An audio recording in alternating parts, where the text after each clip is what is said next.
तो मिस्टर रोहन आज मेथड्स पढ़ने हैं बेसिकली। देख 3 मेथड है, ठीक है।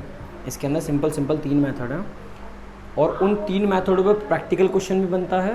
और जो चैप्टर नंबर 3 में हमने पढ़ा था ना, रियल जीडीपी, नॉमिनल जीडीपी या फिर जीडीपी डिफ्लेटर या फिर प्राइस इंडेक्स, इनके हिसाब से भी क्वेश्चन थियोरेटिकली बनता है। तो अब जो बोर्ड में क्वेश्चन आने लग गया है, पहले 6 नंबर का क्वेश्चन आता था प्रैक्टिकल, अब उन्होंने उसके 2 पार्ट कर रखे हैं 3-3 नंबर के। पूरा 6 नंबर का देंगे तो प्रैक्टिकल देते थे, अब इन्होंने क्या कर दिया कि माइट भी पॉसिबल कि एक प्रैक्टिकल डाल देंगे और एक डाल देंगे थ्योरी बेस्ड, ठीक है। तुम्हारे साथ भी ये होता है, ठीक है। तो 3 मेथड है सिंपल अगर देखें तो कहते हैं ना कि method of calculating national income. अब पहले मैं तो ये याद दिलाऊंगा कि नेशनल इनकम को एग्रीगेट की फॉर्म में कैसे लिखते हैं। एग्रीगेट फॉर्म का मतलब होता है लाइक एनडीपेट एफसी, जीडीपेट एमपी, जीडीपेट एफसी, इस तरीके से। तो नेशनल इनकम को जो मतलब हम एग्रीगेट की फॉर्म में बोलते हैं, पता है क्या बोलते हैं?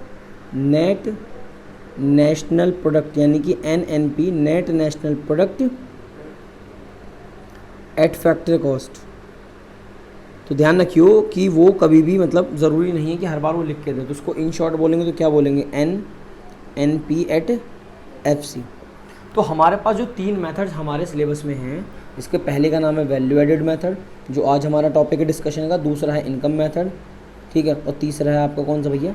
Expenditure method. इनके अलग अलग भी हैं, बल्कि उसमें ये भी कह रहा है कि वैल्यू एडेड मेथड में आपको रेफरेंस पे जाना चाहिए। प्रॉब्लम ऑफ डबल काउंटिंग, ये क्या है इसको भी सीखेंगे। कहता है इनकम मेथड में आपके पास क्या कि कंसेप्ट ऑफ रेफरेंस क्या है? कंसेप्ट ऑफ ऑपरेटिंग सरप्लस, वो उसी का एक हिस्सा है। एक्सपेंडिचर में क्या है? Reference to classification of final expenditure as consumption expenditure and investment expenditure. तो सबका अपना अपना हिसाब है। आज अपने को बात करनी है किस पे? वैल्यू एडेड मेथड पे। तो कहता है कि methods of calculating national income, ठीक है। तो 3 मेथड हैं। तो आज का जो सबसे वाला टॉपिक रहेगा वो कौन सा रहेगा? वैल्यू वाला। तो वैल्यू एडेड में अगर मैं तेरे को याद दिलाऊं तो जो हमने सर्कुलर फ्लो ऑफ इनकम की डेफिनेशन पढ़ी थी, तो उसमें हमने इकोनॉमी के 3 फेसेस पढ़े थे। कौन कौन से थे? ये 1 नंबर में आया था सल, मतलब सीधा आउट हो गया। तो पहला वाला था प्रोडक्शन फेस, सही है, प्रोडक्शन फेस। अब प्रोडक्शन किसका होता है? मेनली गुड्स एंड सर्विसेज का। अब इन गुड्स एंड सर्विसेज की जो फाइनल गुड्स एंड सर्विसेज की जो वैल्यू होती है, उसी वैल्यू से बनेगा अपना वैल्यू एडेड मेथड। मतलब आप ड्यूरिंग द ईयर कितना प्रोडक्शन करते हो, बल्कि इसको एक नाम से और जाना जाता है, और जनरेशन ऑफ इनकम। मतलब इसके बहाने आपकी इनकम जनरेट होती है। अगर आप प्रोडक्शन फेस में नहीं घुसोगे तो आप अपना इनकम जनरेट कर ही नहीं सकते। तो वहाँ जो फेस नंबर फर्स्ट था, जिसको प्रोडक्शन फेस कहते हैं, प्रोडक्शन था गुड्स एंड सर्विसेज का, उन्हीं की वैल्यू पे बेस्ड हम कह सकते हैं कि वैल्यू एडेड मेथड हमारा होगा। मतलब इकोनॉमी के अंदर से फाइनल गुड्स एंड सर्विसेज की ही वैल्यू को ऐड किया जाता है, तो वो कहलाएगा हमारा क्या? Value added method. या फिर दूसरा वो क्या कहलाएगा? देख, प्रोडक्ट मेथड। और वो वाला फेस क्या था? प्रोडक्शन फेस था। तो ये इस तरीके से कनेक्ट है आपस में।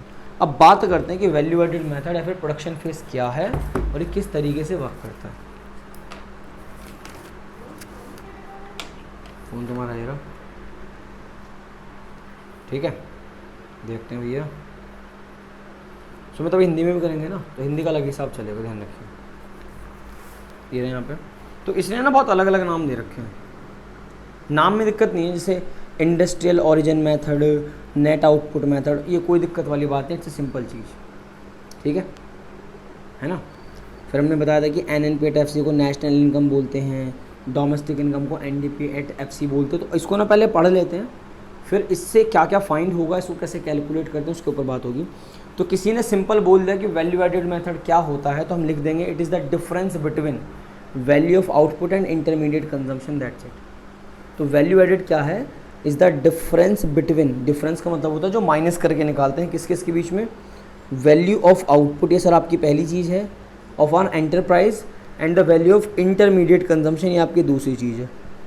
तो अगर बहुत ज़्यादा याद ना रहे तो value added method, value added is the difference between value of output और इंटरमीडिएट कंजम्पशन, ठीक है। अब बात करते हैं मुद्दा वैल्यू ऑफ आउटपुट है क्या। तो ये चीज़ यहाँ उन्होंने जैसे लिख रखी है, ठीक है, हम इतना ज़्यादा परेशान उसमें नहीं होने वाले। देख इसमें ध्यान से देखिए, उसने बोला कि ब्रो वैल्यू ऑफ आउटपुट कैसे निकाला जाता है। तो सबसे सरल भाषा में बोलें तो वैल्यू ऑफ आउटपुट के लिए आपको क्वेश्चन में सेल्स गिवन होगी। सेल्स मतलब हम ड्यूरिंग द ईयर कितना फाइनल गुड्स एंड सर्विसेज बेचते हैं, आप उसके अंदर ऐड करेंगे change in stock. Change in stock का मतलब ये होता है लाला, अगर मैं एक दो तरीके से बता दूंगा, जो ड्यूरिंग द ईयर आपका सामान बिका नहीं है वो भी कहीं ना कहीं आपकी इन्हीं चीज़ों में जोड़ा जाता है। लेकिन यहाँ पे चेंज इन स्टॉक का मतलब क्या है, आप क्लोजिंग स्टॉक से माइनस करेंगे ओपनिंग स्टॉक। और तीसरा, पहले मैं लिख दे रहा हूँ फिर उसको बता दूंगा, जो प्रोडक्शन करते हैं ना, प्रोडक्शन फॉर सेल्फ कंजम्पशन, जो हमारे किसान भाई खेती बाड़ी करके, जैसे अब कोई फसल बनी हो, जैसे मान के चल गेहूँ उगाता है किसान, तो फिर उसको फरवरी मार्च अप्रैल मई जून तक भी उसको काटता रहता है। जैसा जैसा सीज़न है उस हिसाब से गेहूँ अपनी फसल को काटता है। तो पहले वो अपने घर का राशन पूरा करता है, उसके बाद वो बाहर जाके बेचता है। तो प्रोडक्शन फॉर सेल्फ कंजम्पशन। तो अगर कोई भी व्यक्ति खुद के लिए पहले कंज्यूम करता है, मतलब उसने जो प्रोडक्शन करा है उसने पहले अपने घर के लिए रखा, बाद में बाहर बेचा, तो उसके लिए यहाँ बोल दिया जाएगा। बहुत कम चांसेस होते हैं कि production for self consumption given हो। अगर सेल्स की बात करें तो सेल्स 95% केसेस में डायरेक्ट गिवन होगी। अगर सेल्स गिवन ना होना हो तो प्राइस की मल्टीप्लाई हम क्वांटिटी से कर देते हैं। कॉपी में लिख लो भैया, कॉपी में लिखें, चलो ऐसा कर लो, ऐसा कर लो, कोई दिक्कत नहीं है। यहाँ आ जाओ, है देखिए। तो अगर इसी चीज़ को देखें तो वो कहता है कि वैल्यू ऑफ आउटपुट या वैल्यू एडेड। तो value added is the difference between value of output minus का इंटरमीडिएट कंजम्पशन। ये आसान होता है, ये कोई टफ चीज़ नहीं है, बहुत आसान रहेगा। Intermediate consumption. मुद्दा ये है कि वैल्यू एडेड को प्रॉपर जाने तो इसको gross value added, gross value added at market price भी बोलते हैं, ध्यान रखियो। अगर सिर्फ वैल्यू एडेड की बात करें, इन शॉर्ट अगर इसको लिखें तो GVA एट MP, इसको ऐसे भी बोल सकते हैं, इन फॉर्म ऑफ एग्रीगेट। ठीक है, कैलकुलेट कैसे करेंगे वो एक अलग बात है, पर इसमें जो मतलब जो हम इससे फाइंड करते हैं, इससे कोई सा पर्टिकुलर एग्रीगेट फाइंड करते हैं, ठीक है, वो क्या है हमारा gross value added at market price. एक चीज़ और रहेगी, हमारे इकोनॉमी में 3 सेक्टर हैं, प्राइमरी, सेकेंडरी और सर्विस सेक्टर, 3 सेक्टर हैं। अगर हम तीनों सेक्टर का वैल्यू एडेड निकालें, मतलब हमने अपने प्राइमरी सेक्टर का, सेकेंडरी सेक्टर का और तीसरा टर्शरी यानी कि सर्विस सेक्टर का, इन तीनों सेक्टर का जो वैल्यू एडेड मेथड है उसको एक साथ जोड़ दें तो पता क्या मिलता है, gross domestic product at market price. तो मतलब अगर इसी की बात करें तो इससे हमें ये भी फाइंड होता है gross domestic product at market price, यानी कि GDP एट MP। और अगर क्वेश्चन में कुछ भी ना बोले तो ध्यान रखियो, यही gross value added at market price gross domestic product at market price के इक्वल होता है। अब वो क्वेश्चन में डिपेंड करेगा, क्वेश्चन की इन्फॉर्मेशन पर डिपेंड करेगा, या फिर ऐसे कह सकते हैं कि क्वेश्चन में क्या फाइंड करवाना चाहता उस पर डिपेंड करेगा कि कहीं कहीं हम gross value added market price लेंगे और कहीं कहीं हम gross domestic product at market price लेंगे। ठीक है, तो दोनों ही बात हमें ध्यान रखनी होती है। तो ये तो बात आई वैल्यू एडेड मेथड से हमें क्या फाइंड होता है, वो वाली बात ध्यान रखने की। दूसरी बात उसके हमने लिया कि वैल्यू ऑफ आउटपुट क्या होता है। सिंपल लें तो वैल्यू ऑफ आउटपुट अगर बहुत ज़्यादा सरल शब्दों में लिख दे तो sales plus change in stock, बस ये होता है। क्योंकि क्वेश्चंस के अंदर जो इन्फॉर्मेशन दी गई होती है उसमें सेल्स को लेता है, चेंज इन स्टॉक को लेता है, और जो तीसरा भी हमने पढ़ा था क्या था वो, प्रोडक्शन फॉर सेल्फ कंजम्पशन। इसके लिए किसान भाई बेस्ट एग्जांपल होता है, पर बहुत कम चांसेस होंगे कि production for self consumption question के अंदर गिवन हो। अगर गिवन होगा तो हम उसको वैल्यू ऑफ आउटपुट को कैलकुलेट करने में निकालेंगे। अब मेरी बात सुनिए, सेल्स अगर डायरेक्ट गिवन है, ज़्यादातर केसेस में सेल्स डायरेक्ट गिवन होगी। अगर किसी कारणवश सेल्स डायरेक्ट गिवन नहीं है तो दो इन्फॉर्मेशन लिखी हो सकती है। एक तो लिखा हो सकता है प्राइस कि हम इतने रुपए का सामान बेचते हैं, और दूसरा लिखा हो सकता है क्वांटिटी प्राइस और क्वांटिटी, ठीक है। क्वांटिटी मतलब कितने पीस बेचे, और सेल प्राइस का मतलब है कितने रुपए में बेचे। वैसे ज़्यादातर केसेस में सेल्स डायरेक्ट गिवन होगा, नहीं तो फिर कैलकुलेट कर सकते हैं सिंपल सिंपल। दोनों ही दे रखे होंगे वैसे। हाँ, फिर अगर सेल्स गिवन नहीं होगा तो प्राइस और क्वांटिटी गिवन होगा, ठीक है। तो हमें कोई इंटू कर देंगे सेल्स। हाँ, सेल्स आ जाएगा, नहीं तो फिर सेल्स ज़्यादातर केसेस में डायरेक्ट ही गिवन होता है, ठीक है। चेंज इन स्टॉक की बात करें तो इसका एक सिंपल सा फॉर्मूला है।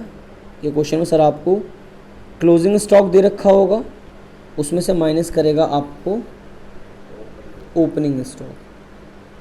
तो अगर क्लोजिंग स्टॉक में से ओपनिंग स्टॉक को माइनस कर दो तो चेंज इन स्टॉक हमें यहाँ पे मिल जाता है। तो किसी ने बहुत सिंपल लैंग्वेज में कहा कि वापस से बता दो वैल्यू ऑफ आउटपुट क्या है, कि सेल्स और चेंज इन स्टॉक का सम है। फिर बात आती है कि इंटरमीडिएट कंजम्पशन क्या है। इंटरमीडिएट कंजम्पशन क्या है, ठीक है। देख, अगर एक फर्म किसी दूसरी फर्म से किसी भी प्रकार का माल खरीदती है फॉर फर्दर प्रोडक्शन, तो उसको इंटरमीडिएट कंजम्पशन कहते हैं। मतलब एज अ रॉ मटेरियल, ऐसे बोल दे रहे हैं, एज अ रॉ मटेरियल अगर एक फर्म किसी दूसरी फर्म से किसी भी प्रकार का कच्चा माल खरीदती है तो वो क्या कहलाएगा, इंटरमीडिएट कंजम्पशन। तो इसके साथ ना मैं सिर्फ एक परचेज शब्द का इस्तेमाल कर दे रहा हूँ कि जब क्वेश्चन में परचेज गिवन हो कि फ़लानी फर्म ने फ़लानी फर्म से ख़रीदा, हमारी फर्म ने किसी और फर्म से ख़रीदा, तो वो जो परचेज है वो क्या कहलाएगा, इंटरमीडिएट कंजम्पशन। वो ज़्यादातर परचेज क्या करेंगे, रॉ मटेरियल या फिर ऐसी चीज़ें जो फर्दर प्रोडक्शन में काम आती हैं। अगर वो मशीनें वगैरह ख़रीदते हैं तब उनको नहीं लेंगे, ठीक है। तो जो सिंपल क्वेश्चन में परचेज गिवन होगा। तो अगर इसको हम एक सिंपल से वे में बोलें तो gross value added at market price, या फिर ब्रैकेट में इसको हम जीडीपी एट एमपी भी बोल सकते हैं, और इसी को हम क्या बोलते हैं, और वैल्यू एडेड बोलते हैं, ठीक है। ये कैलकुलेट कैसे होगा, इज इक्वल्स टू में sales plus change in stock ऐसे, और माइनस का आईसी। आईसी का मतलब है इंटरमीडिएट कंजम्पशन। तो जो सबसे छोटा फॉर्मूला होगा वो ये होगा, sales plus change in stock minus का इंटरमीडिएट कंजम्पशन। तो ये है आपका सर क्या, वैल्यू एडेड मेथड। फिर किसी ने बोला कि ब्रो इससे ना नेशनल इनकम कैलकुलेट करके दिखा। तो नेशनल इनकम का एग्रीगेट होता है NNP एट FC। हमें ये फाइंड, किसका, नहीं वैल्यू एडेड किससे, तो ये फाइंड होता है ना gross value added market price GDP at MP. लेकिन हमें क्या फाइंड करना है, NNP एट FC। इसका क्या मतलब है, नेशनल इनकम फाइंड करना है, ठीक है। पीछे ये तो बताया था।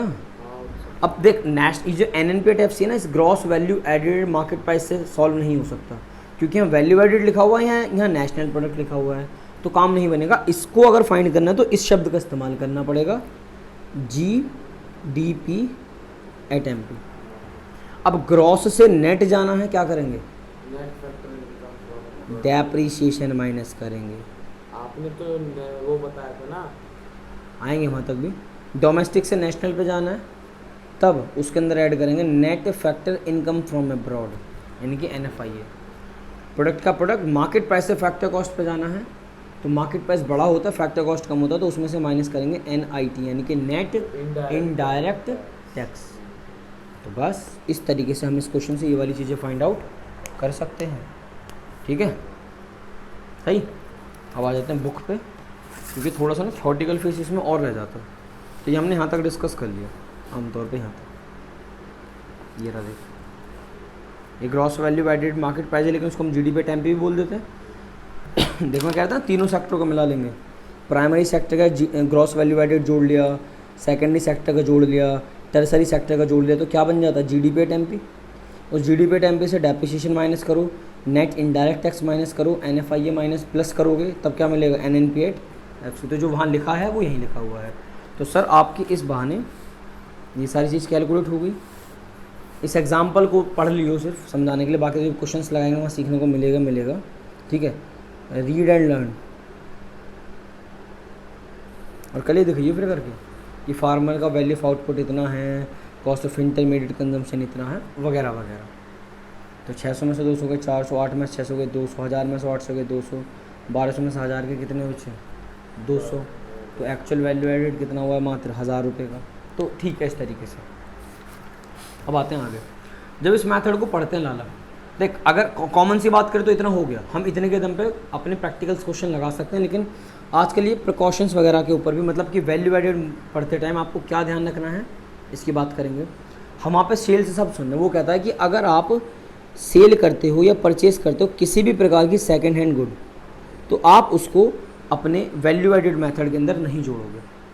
जब कोई चीज़ नई नई बिकती है ना, पहली बार बिकती है, उसी को सिर्फ वैल्यू एडेड मेथड के अंदर इंक्लूड किया जाता है, उस सेल्स के अंदर इंक्लूड किया जाता है।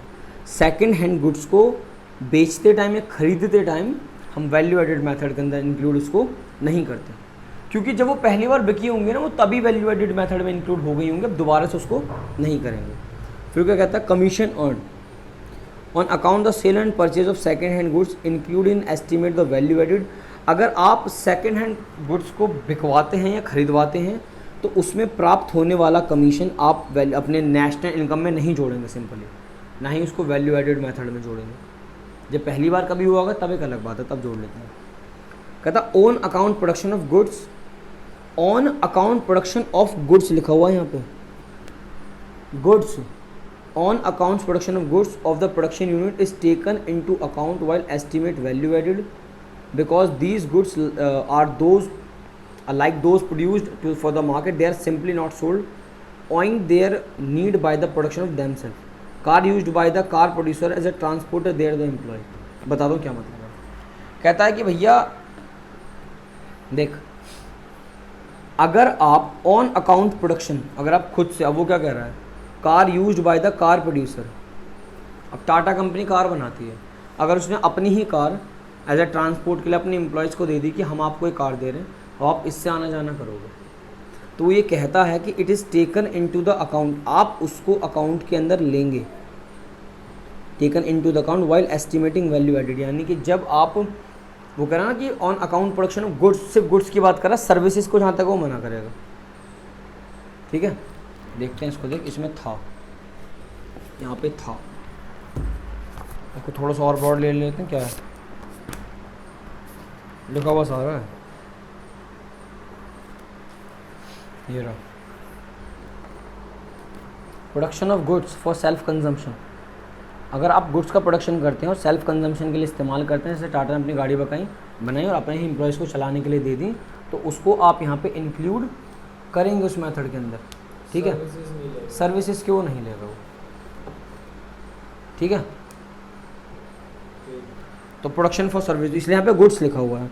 अगर सर्विसेज की बात आएगी, सही है, अगर सर्विसेज की बात आएगी तो सर्विसेज को उसके अंदर इंक्लूड नहीं करेंगे। तो इस तरीके से कहा जाता है कि production of services for self consumption, यानी कि domestic services are not included but goods को इंक्लूड करते हैं। तो ये रहा ना यहाँ पे, imputed value of production for self consumption is taken into the account again because the goods, these goods are like those produced for the market. मतलब अगर आप इम्प्यूट करवाते हैं वैल्यू, एक होता है ना इम्पोर्ट वगैरह कराते हैं, इम्प्यूटेड वैल्यू कौन सी होती है, जो हो हम लेके चलते हैं। नहीं नहीं नहीं नहीं नहीं नहीं नहीं नहीं, इम्प्यूटेड वैल्यू,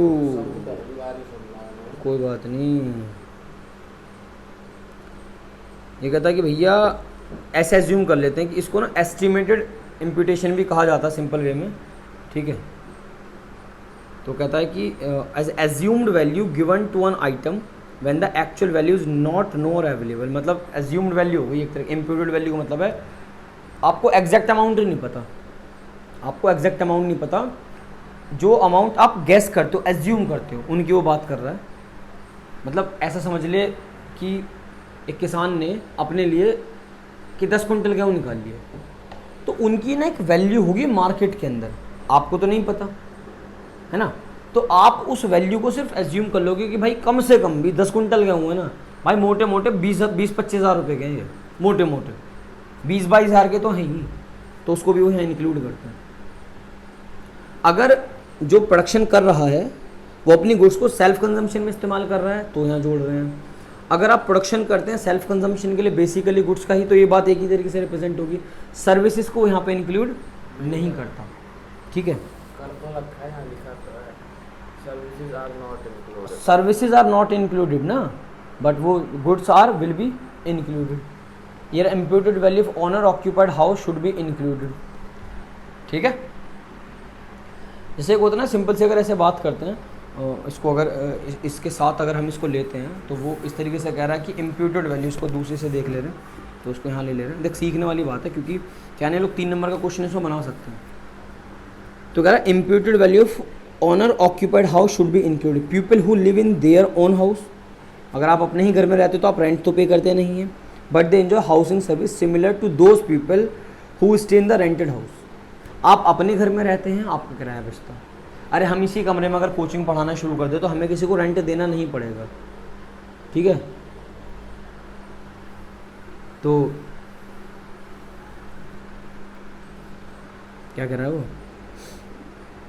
तो कहता है value of such house services estimated according to the market rent similar accommodation. ऐसे समझ ले इसको, देख इम्प्यूटेड रेंट के बारे में ये माइक्रो इकोनॉमिक्स में पढ़ाया गया था।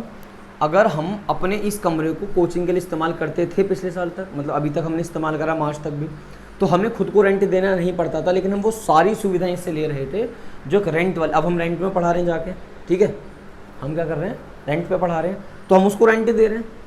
अगर अपने ही कमरे में अगर हम पढ़ाते रहते, अगर वो हमारा घर होता और उस घर को हम इस्तेमाल करते अपने किसी काम को पूरा करने के लिए, तो हम खुद को तो रेंट देंगे नहीं। और इसका मतलब ये नहीं है कि वो रेंट हमारा काउंट नहीं किया जाएगा, काउंट किया जाएगा, ठीक है।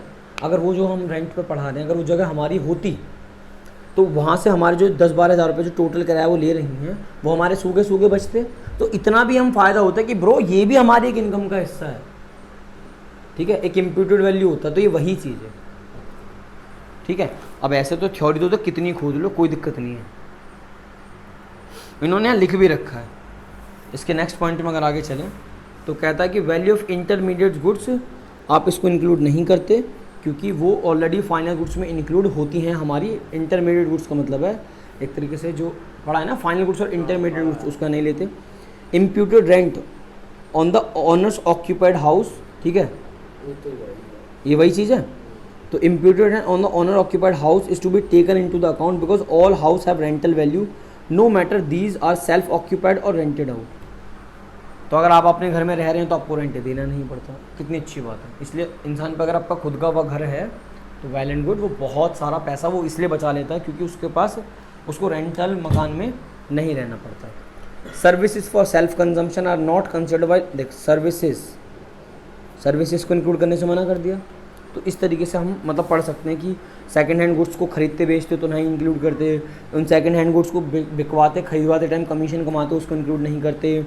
अगर आप सेल्फ कंजम्पशन के लिए गुड्स प्रोड्यूस करते हैं तो उसको आप यहाँ पे जोड़ेंगे, ठीक है। अगर आप कोई भी सेल्फ कंजम्पशन के लिए आपने कोई गुड्स निकाली, प्रोडक्शन फॉर सेल्फ कंजम्पशन जो हमने वहाँ पीछे पढ़ा भी था, उसकी इम्प्यूटेड वैल्यू यानी कि एज्यूम्ड वैल्यू को भी आप यहाँ पे इंक्लूड करेंगे, ठीक है। इंटरमीडिएट गुड्स की चीज़ों को यहाँ पे इंक्लूड नहीं करेंगे क्योंकि वो ऑलरेडी फाइनल गुड्स में इंक्लूड हैं। इम्प्यूटेड रेंट वाली बात है, अगर आप अपनी ही प्रॉपर्टी को इस्तेमाल करके किसी कारणवश रेंट बचाते हैं तो भी वो इंक्लूड किया जाएगा, क्योंकि कहीं ना कहीं आप कहोगे कि भाई कम से कम 10-12 हज़ार रुपये बचते हैं क्योंकि हमारा घर रोड पे आ रहा है। अगर वो हमारा होता तो लास्ट में क्या कह रहा है, सर्विसेज को यहाँ पे इंक्लूड नहीं करता। तो जिन चीज़ों को इंक्लूड नहीं करते उनके साथ क्या है, वो ये कहता है कि इंटरमीडिएट गुड्स को हम नेशनल इनकम के अंदर इंक्लूड नहीं करते। अगर उनको इंक्लूड किया तो प्रॉब्लम ऑफ डबल काउंटिंग आ जाएगी। देखो अगर याद हो, हमने एक एग्जांपल लिया था कि एक फार्मर ने कॉटन प्रोड्यूस करी और उसको उसने 500 रुपये को बेचा किसी दूसरे व्यक्ति को। ए ने कॉटन प्रोड्यूस करी 500 रुपये का बेचा किसको, बी को। बी ने उससे थ्रेड प्रोड्यूस करा यानी कि धागा बनाया और उसने सपोज का 750 रुपये का बेचा किसको, सी को। तो कॉटन से थ्रेड बना, थ्रेड से बनने कपड़े, और उसने मार्केट में कपड़े बेचे 1500 रुपये को। तो लोगों को पता क्या लगेगा कि भाई ए ने 500 रुपये कमा लिए, बी ने 750 रुपये कमा लिए और सी ने कितने कमा लिए, 1500। एक्चुअल में क्या हुआ है, ए ने 500 कमाए नो डाउट, है ना। बी ने कितने का माल बेचा, 750 का। भाई 250 का तो उसने खरीदा भी तो था। तो अगर उससे बी की बात करें तो बी ने सिर्फ 250 रुपये कमाए एक्चुअल में। देख ये ए के, ये बी के। अब सी ने 750 पहले धागा खरीदने में लगाए होंगे, फिर उसे कितने बेच रहा है वो, 1500 रुपये में। तो उसने ऊपर के कितने कमाए, सिर्फ 750। तो उस 1500 रुपये में ये वाले ये भी इंक्लूड है और ये भी इंक्लूड है, मतलब इसके 250 और इसके 500 सब इंक्लूड है। और ये हमारी फाइनल गुड है। तो अगर हमने इनको दो अलग अलग से काउंट करा तो प्रॉब्लम डबल हो जाएगी, हमें लगेगा हमारी इकोनॉमी तो बहुत ज़्यादा कमा रही, जो कि कायदे में सही नहीं है। तो इसीलिए सिर्फ इसको एक नंबर के हिसाब से पढ़ सकता है, एक नंबर के प्रॉस्पेक्टस से कोई दिक्कत नहीं है, इसमें बहुत ज़्यादा नहीं करेगा। बल्कि मैं तुझे सिर्फ ये सजेस्ट करूँगा कि इसको ना पढ़ियो, रीड एंड लर्न, ये बहुत ज़रूरी है। तो जिनके पास ये बुक है उसको पढ़ सकते हैं, एग्जाम्पल भी दे रखे हैं, सपोज करो, ये करो, वो करो, सब के बारे में बता रखा है। फिर एक होता है कि आप डबल काउंटिंग को उसको अवॉइड कैसे कर सकते हो। तो वो कहता है कि भाई साहब आप ना फाइनल आउटपुट मेथड का इस्तेमाल करो, या फिर जो मेथड सीख रहे हैं वैल्यू एडेड मेथड इसका इस्तेमाल करोगे, क्योंकि इसके अंदर हमसे उन चीज़ों को लेते हैं जो इस डबल काउंटिंग से बचे। आपसे फाइनल गुड्स एंड सर्विसेज की सेल्स लेते हैं, आप चेंज इन स्टॉक लेते हैं कि ड्यूरिंग द ईयर आपका कितना स्टॉक बिका, कितना नहीं बिका, उनके बीच का डिफरेंस, यानी कि closing stock minus opening stock, और उसके अंदर से आप अपना इंटरमीडिएट गुड्स का जो परचेज था वो हटा देते हैं। तो ये रहा फाइनल आउटपुट मेथड। क्या? Only final goods and services are to considered in the estimate of GDP, intermediate goods are not to be considered, उनको वो नहीं लेते। तो ये भी पढ़ने के लिए सिंपल चीज़ है कि डबल काउंटिंग कैसे अवॉइड करेंगे। सीधी सी बात है, दो मेथड यूज़ करो, या तो वैल्यू एडेड मेथड यूज़ करो जो हम पढ़ रहे हैं, या फिर आप फाइनल आउटपुट मेथड इस्तेमाल कर सकते हो, जहाँ पे सिर्फ फाइनल गुड्स एंड सर्विसेज की ही कीमत को लिया जाता है, दैट्स इट। ठीक, अगर हम यहाँ करते हैं बात, देख ये बोलेगा कि इसने 500 का सेल्स करी तो इसका वैल्यू एडेड कितना हो गया, 500 का। इसने कितने की सेल करी, 750 की, और 750 में इसने 500 का खरीदा भी था, तो 750 हो गया हमारा सेल्स, माइनस 500 हो गया हमारा इंटरमीडिएट कंजम्पशन। 750 में से 500 के कितने बचे, 250। ये 1500 में से 750 माइनस करेगा, कितने बचेंगे, 750। तो वैल्यू एडेड मेथड एक्चुअल में ये है। ये सिंपल सिंपल सब छोड़, फाइनल आउटपुट कौन सा है, ये, यही आंसर है। ये होता है फाइनल आउटपुट मेथड में। और वैल्यू एडेड मेथड में क्या होता है कि जितने का आपने बेचा माइनस जितने का आपने खरीदा था। बी ने 750 का बेचा, खरीदा कितने का था, 500 का, 750 में से 500 गए तो कितने बचे, 250। ठीक है, तो ये है सर आपको वैल्यू एडेड मेथड के अंदर, ये सिर्फ तेरे को पढ़ने होंगे और तेरा उससे काम बन जाएगा। उसके बाद हम इस पर प्रैक्टिकल्स लगा सकते हैं, उसके कुछ एग्जाम्पल्स को सॉल्व कर करके। वैल्यू एडेड मेथड हम ऑलरेडी पढ़ गए। ठीक है, चलो।